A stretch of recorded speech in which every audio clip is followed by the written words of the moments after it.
Hello, welcome to my channel. Today we're looking at a John Doe unidentified male found in Lake Oswego, Oregon, December 2nd, 1975. No estimated age. Says he's a male. Although when they don't know whether it's male or female, they do put him under male. So, adult, pre-1980. No, adult pre-80. He was under 80 years old. Duh. He was found before 1975. He was under 80 years old and he was an adult male. Cannot estimate the height. Cannot estimate the weight. The age. Can't estimate the age other than adult under 80. So, the skeletal remains of an adult male were found near Lakeridge High School on December 2nd, 1975. Not recognizable, partial skeletal parts only. Hair color, unknown.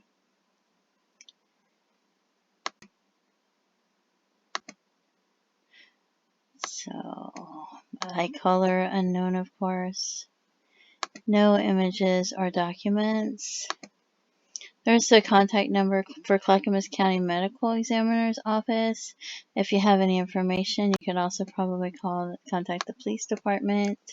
If you have any information, whether it's hearsay, you heard it through your uncle, brothers, cousins, nephews, aunts, grandmas, best friend while they were drinking, and you don't know if it's true, any information that you can give them to help them solve the case, even if you gave it to them years ago and maybe you feel like they don't have it anymore. Maybe you think they didn't write it down.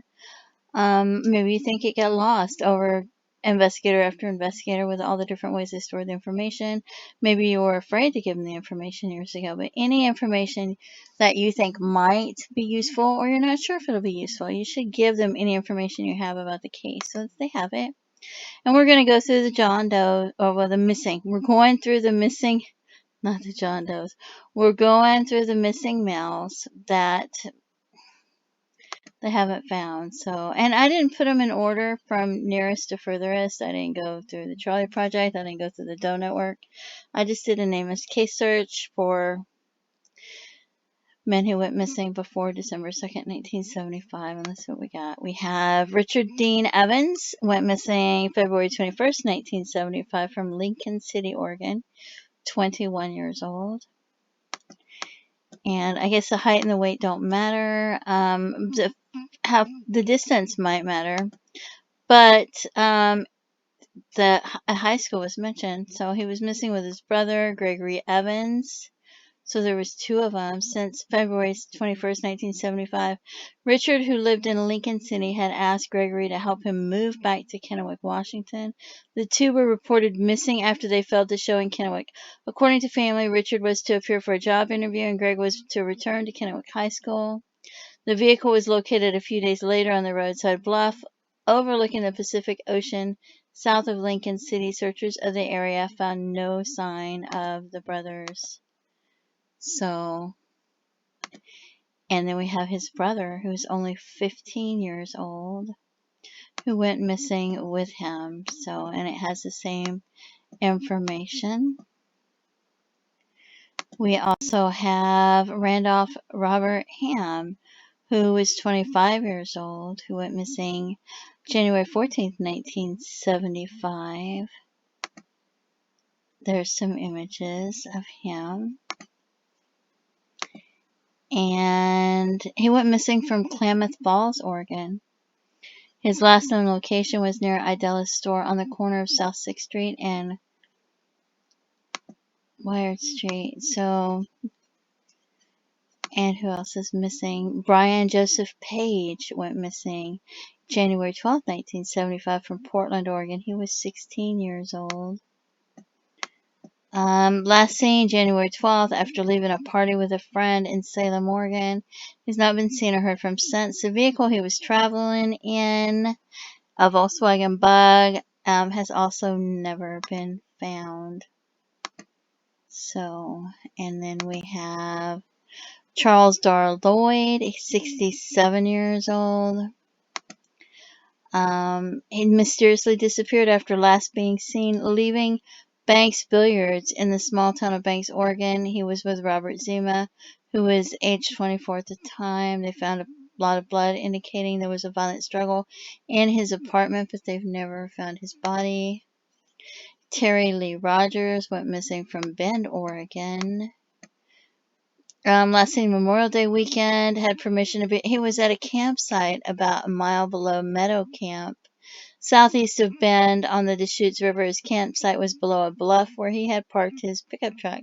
Two of his friends notified authorities when they failed to find him at the campsite on Tuesday evening.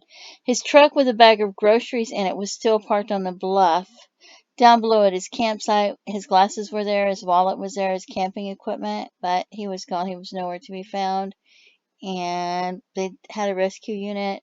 They conducted a 3-day search by foot, horseback, and helicopter, and they just never found him, and he was just camping there. So, and then we have Kenneth King Wilson, who went missing February 1973. He left home at 7 p.m. He's never been seen or heard from since. Nobody knows what happened to him. Whoops, I didn't mean to close that one. Timothy Ammon was the next one. And it just disappeared. Timothy Lee Amos. He went missing January 1st, 1973, 24 years old, Portland, Oregon. He was last known to be alive in the Portland, so they sound like they've known he's dead for a long time. Around 1973, he might have worked at a garment factory in the past, they're not sure. He doesn't have a driver's license on file, and they believe that he is most likely dead. So, Thomas Harold Jeske. He went missing January 13th, 1969, 20 years old. He was last seen in Portland, Oregon. They found his vehicle at North 8th and Burnside. Stephen Paul Lamb, age 17, went missing from Seaside, Oregon. He was last seen in Seaside during West End High School Senior Skip Week, May 1968. Peter Benkartz, he went missing 1966, Portland, Oregon, 34 years old. He was a Canadian citizen who lived outside of Sherwood, Oregon. His neighbor saw him drive away. He left his home in his car. That was the last time he was ever seen. He went to Silver Skate Ice Arena and he played in a league hockey game. And then a few days later, they saw somebody else that was an associate of his coming and going from his house like he was living there without a care in the world. And they tried to question him. And he said, oh, he must have left and went on vacation to Hawaii somewhere or somewhere else and things like that. So they don't know what happened to his body. Howard Frederick Clay, Coos Bay, Oregon, January 26, 1966. He lived in San Francisco. He was in Coos Bay for business. He had dinner with work associates. There's discrepancies wherever you read. One says one hotel, one says another hotel in the area and different rooms, but they've never seen or heard from him again. He was staying in a hotel. His luggage was in the room. Hey, remember that guy that was found in the water with a key? There was a room key. Oh, sure it wasn't that hotel, though. I don't know. That's just reminded me of that. Anyway, so I think there was a couple guys found in water with room keys at different times. But okay, so then we had Kenneth Martin and his wife and his children went missing. I think they went to chop down a Christmas tree or something. It says him and their 3 daughters. They went to collect Christmas greenery to decorate their home, maybe get pine trees or pine cones, and I don't know if they went to get a Christmas tree or not, but maybe. And I think there was something about they saw them in a restaurant, and there were 2 other guys in the restaurant, and they think the 2 other guys that were at the restaurant at the time killed them or something, and maybe put threw their car off a cliff or something with them and their bodies in it or something, but they're not sure because they haven't found their bodies. Thomas William Ritchie, he went, and I think that's why, don't quote me, but I think so. Thomas William Ritchie went missing from Prospect, Oregon. He was only 16 years old. 1950. Let's see. Oh, he left home to go fishing on the Rogue River. Oh, yeah, and he was in a cable car over it, and he disappeared, and they've never found him, and they think maybe something happened to him in the woods while he was going around, or maybe he drowned or something. Lewis Laken, Gresham, Oregon. He was last known to be somewhere between the logging camps outside of Gresham, Oregon, and Missoula, Montana. He had family in the Portland area. They reported him missing in 1928 because they hadn't heard from him and they didn't know what happened to him. And so he's been missing since 1928. 1926, we have Marvin Alvin Clark. And he disappeared from Tigard, Oregon. I don't know if I'm saying that right. It could be Tigard, Oregon. When he took a motor stage to Portland to presumably visit his daughter, he never arrived at his residence. He was reported missing. He was partially paralyzed on his right side, and he was said to have a halting gait. And he had just went to visit her, so she wasn't expecting him for some reason, and he just showed up again, or he was showing up again or something.